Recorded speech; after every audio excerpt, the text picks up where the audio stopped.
Welcome to Penrose Learning, where we make understanding easy. You start by confirming you are signed in to an administrator account. This is required to read protected registry values.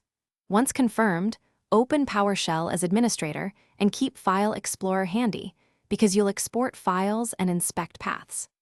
Make sure to temporarily disable antivirus only if it blocks script execution, then proceed. You're doing this to access encrypted installer metadata and the registry where product info lives, so keep privileges and security switchover controlled and reversible. Next, run a trusted PowerShell snippet that queries hklm/software/Microsoft/Office or the click to run keys. This reads the digital product ID blob. Once run, convert the blob into the familiar 25-character key format. Explain why the registry stores binary data, not text.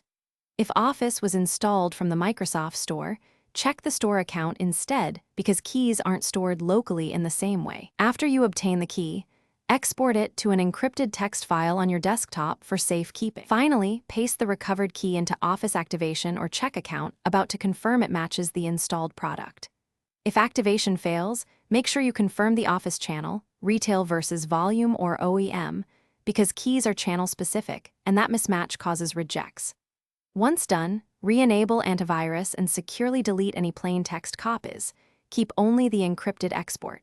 If you still face issues, try a clean reinstall of Office and contact Microsoft support with your installation ID as a last resort.